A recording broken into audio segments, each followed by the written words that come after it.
Et il est tout juste 18h30 en ce mardi 28 novembre et on fait le point sur l'actualité près de chez vous. Et ce soir, au sommaire, la découverte d'une machine qui peut révolutionner le retour à l'autonomie pour les personnes handicapées. Oui, Nathalie, accidentée de la route, a testé devant notre caméra ce simulateur de conduite à la clé. Plus de confiance et une meilleure préparation avant le retour sur la route. Dans le reste de l'actualité, Frédéric Cattaneo, vice-champion olympique d'handi-tennis en visite dans une école du Mans. Et puis, elle a tout d'une grande, mais en modèle réduit, retour sur la course des 24 heures slot racing. C'était ce week-end. Quand la technologie peut vous aider à reprendre le volant. Oui, suite à une paralysie, une blessure ou une incapacité à conduire, ce simulateur permet de tester ses capacités à reprendre le volant en toute sécurité. Rencontre avec Nathalie, accidentée de la route. Pour elle, l'enjeu est physique, mais aussi psychologique. Un reportage au centre de l'Arche de Saint-Saturnin avec Diane Lemoisson. 26 juillet 2017. Nathalie est en voiture avec son fils. Une voiture la dépasse, se rabat trop tôt. C'est la queue de poisson suivie d'une série de tonneaux. Son fils s'en sort indemne. Elle est blessée aux jambes. Des mois de rééducation plus tard, elle veut reprendre la route en douceur grâce à ce simulateur de conduite très réaliste. Voilà, là vous savez qu'il y a un piège. Ouais. Je peux avoir aussi une peur de reprendre la route à l'extérieur. Donc là, ça nous permet aussi de revoir un petit peu, de nous réadapter au volant. J'arrive à surmonter tout ça, donc il le faut de toute façon. Et sincèrement, non, j'ai jamais eu d'appréhension. Vous savez, quand j'ai eu mon accident, j'y ai pensé qu'une fois. C'est-à-dire que j'y ai pensé quand j'ai été à Angers, quand on m'a transporté là-bas. Et c'est là que j'ai vu quand j'y pensais que j'étais pas bien moralement. Donc je me suis dit, voilà, on n'y pense plus, on va de l'avant et on essaie justement d'être positif et de pouvoir arriver à reconduire. C'est important. Il y a quand même beaucoup de gens qui oublient, le cerveau est bien fait, donc ne se rappellent pas du tout de l'accident, donc du coup ils n'ont pas forcément peur. Et avant, les gens ont quasiment tous, avant de reprendre la conduite ou des leçons, ils ont tous été en voiture avec quelqu'un d'autre, soit avec les ambulanciers, soit avec leur famille pour les week-ends ou autres, et du coup, ça y est, ils ont passé le cap différemment en fait, en étant passagers. Après un accident ou un handicap, la loi impose une séance de régularisation du permis de conduire auprès d'un moniteur auto-école. Le simulateur permet donc surtout de s'entraîner à l'évaluation. En fait, il me sert à tester plus au niveau moteur.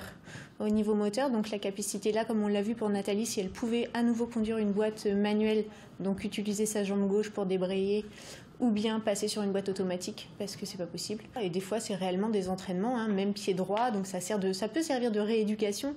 Je me souviens une période quand on n'avait pas le simulateur, j'ai déjà fait sur informatique, en fait, de déplacer le clic de la souris au pied, pour que justement les gens s'entraînent à quitter le contacteur mis par terre, à y aller pour faire comme si c'était une pédale.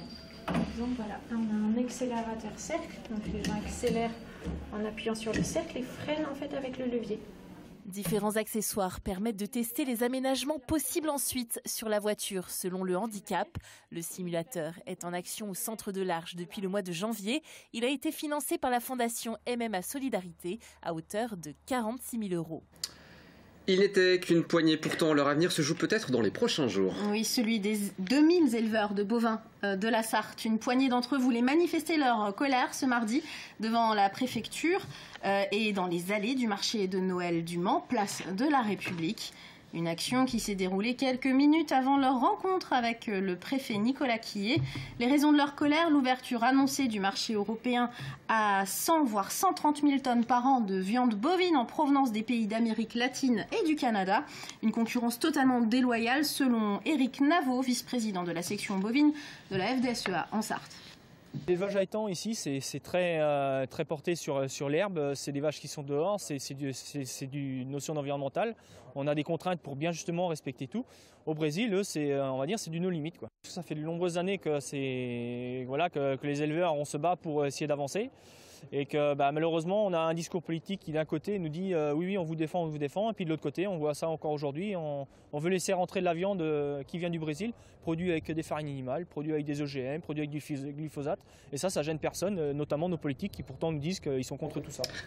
Un vice-champion olympique de tennis handisport dans une école ce mardi. Une rencontre organisée avec Frédéric Cataneo, organisée à l'école maternelle et primaire Saint-Martin au Mans. Cette école a la particularité d'être gérée par l'association catholique Les Apprentis d'Auteuil qui vient en aide aux enfants en grande difficulté d'apprentissage et sociale. Une séquence pleine d'émotions à laquelle a assisté Mathias Hubert. La vie, en fait, c'est différents tomes, comme un livre.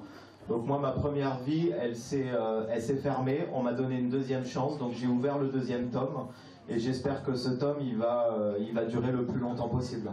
Sensibiliser les enfants à la question du handicap, leur montrer que malgré les difficultés, il est possible d'atteindre ses rêves, que la réussite peut revêtir de nombreuses formes. Frédéric Cataneo fait partie de l'équipe de France de tennis fauteuil. Il est un parfait exemple de réussite hors norme. Je pense que c'est à ce plus jeune âge en fait qu'il faut leur faire comprendre et voir que y a des gens aussi qui ont un handicap et que c'est pas parce qu'on est un handicap que on peut pas sortir, on peut fonctionner dans la vie de tous les jours comme tout le monde. Donc après il faut juste adapter et puis voilà, donc je vais essayer de faire passer le message et puis j'espère que ça va plaire. On fait un sport debout pour les valides et on peut faire du sport assis maintenant. Cette rencontre a lieu dans le cadre de la semaine de la réussite. Pour les apprentis d'Auteuil, c'est un temps qui récompense les succès sous toutes leurs formes et qui permet aussi de réfléchir aux différences. L'objectif pour ce témoignage, c'est à la fois de valoriser sa réussite et faire le lien avec son handicap. Et en gros, ce n'est pas parce qu'on a un handicap qu'on ne peut pas réussir dans tel ou tel domaine. J'ai bien aimé parce que je trouve que c'est une belle réussite. Et comme j'en pratique du tennis, je trouve que c'est une belle réussite et que si je serais comme lui, j'aurais fait la même chose. Lors de cet échange, les enfants des apprentis d'Auteuil, parfois en difficulté, ont pu découvrir d'autres formes de réussite et apprendre à voir au-delà du handicap.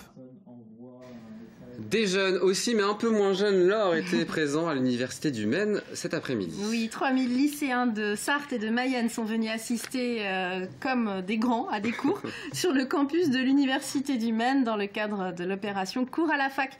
On les voit ici en plein cours magistral de grec ancien, par exemple, Aurélien. Une opération de séduction pour attirer les futurs étudiants de l'université, mais aussi l'occasion pour les lycéens de découvrir cet univers bien différent du lycée, comme nous l'explique Stéphane Boulet, l'organisateur de l'événement, ainsi qu'une étudiante en charge de guider les lycéens sur le campus ce mardi. C'est un temps qui leur permet vraiment de mieux s'imaginer ce que peut être un parcours, un début de licence première année à l'Université du Mans. Déjà s'imprégner effectivement de ce qu'est un amphi, comment on perçoit, comment on prend un cours, comment on prend des notes, maintenant c'est avec des ordis. Comment on se déplace d'un amphi à une salle de TD, comment se passe le restaurant universitaire. Ce qui ressort, c'est que pour eux, c'est impressionnant, c'est quand même assez grand, alors que pour moi, c'est quand même un petit campus ici au Mans. Et je pense que ça les inquiète de se retrouver dans un environnement qu'ils ne connaissent pas trop et qui est grand pour eux par rapport au lycée. Allez, direction une course mythique, elle avait lieu ce week-end, mais elle se jouait en miniature. Oui, on parle bien sûr, Aurélien, des 24 heures de slot racing.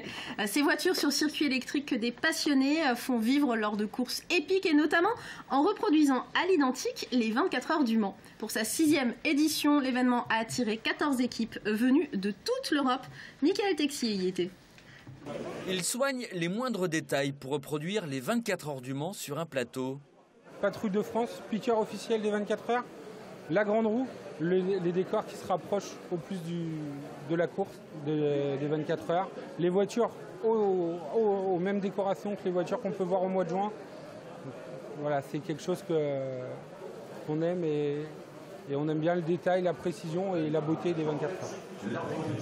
La concentration est extrême pour les pilotes, les yeux rivés sur les bolides et ceux de leurs voisins. Ils doivent gérer les imprévus sur la piste. Seuls leurs doigts témoignent de l'intensité de l'épreuve. Dès qu'il y a un virage, il faut qu'on lâche la gâchette et après, dès qu'on a sorti le virage, on rappuie. Il y a pas mal de virages dans les portions par là-bas, dans le fond de la salle. Donc c'est vrai qu'on est tendance toujours à lâcher, remettre et si on accélère de trop, on sort. Après un relais, les joueurs doivent se détendre s'ils veulent durer 24 heures. Dans quel état on est après un relais d'1 heure? Tendu, les jambes, on pense à un peu bouger sur soi. La main, on essaye, quand il y a des temps de pause, de se décontracter en fait. Les sorties de piste sont fréquentes, les accidents aussi.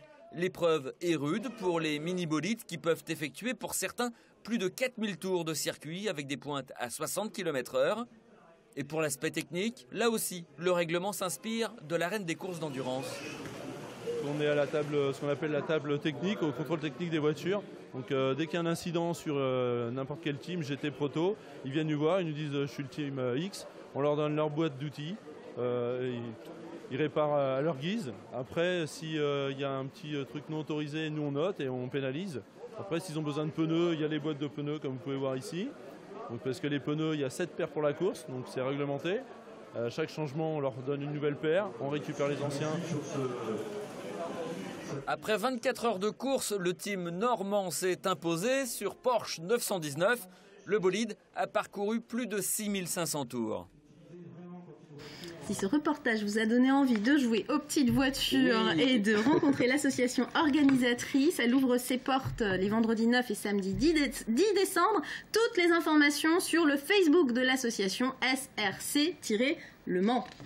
Et on reste dans la passion automobile avec ce petit clin d'œil à notre ami et confrère Michel Poirier. Oui, puis vous le connaissez bien évidemment, téléspectateur d'LMTV, puisqu'il anime V8 le MAC sur LMTV depuis 2004. Mais dans la vraie vie, cet amoureux des belles mécaniques est professeur de cinéma audiovisuel au lycée technologique et professionnel de Saint-Joseph-la-Salle de Pruyères-Chétif. Vous le voyez là, dans une émission de 2004. C'était une des premières émissions de V8. Après avoir reçu les palmes académiques en janvier dernier, Michel Poirier prend sa retraite de l'Éducation nationale dans 2 jours, ce qui va lui laisser plus de temps pour animer les émissions auto-moto d'LMTV. Et on s'en réjouit. Bravo à lui pour sa belle carrière d'enseignant. Et puis, bien sûr, on finit ce journal, on finit ce journal avec un peu d'auto-promo pour vous remercier, vous qui nous regardez, qui avez déjà répondu au sondage sur LMTV pour connaître votre avis, évidemment, sur nos programmes. Vous pouvez encore répondre, évidemment. Donc, on a besoin de vous et de votre avis, c'est important. C'est primordial, même pour savoir ce qui vous intéresse, ce qui vous intéresse dans nos émissions, pour adapter notre télévision, parce que notre télévision, c'est la vôtre, chers téléspectateurs, sartois, de Sarthe et d'ailleurs, comme vous dites toujours, Aurélien. Notamment cette tranche d'infos, par exemple, si vous nous aimez, eh bien dites-le. Si vous ne nous aimez pas ou s'il y a des choses à améliorer selon vous, dites-le aussi. Mais en tout cas, exprimez-vous, parlez-nous, parlez de cette télé, on en sera ravis. Que d'émotions, Laure, pour finir ce journal. Merci en tout cas. Dans un instant, la météo présentée par Maxime Holbert. Et puis on se retrouve avec notre invitée du Face à la Rédac, Hélène Debost, l'adjointe au maire du Mans, déléguée à la jeunesse. On parlera de l'égalité homme-femme qui vient d'être déclarée grande cause nationale. A tout de suite.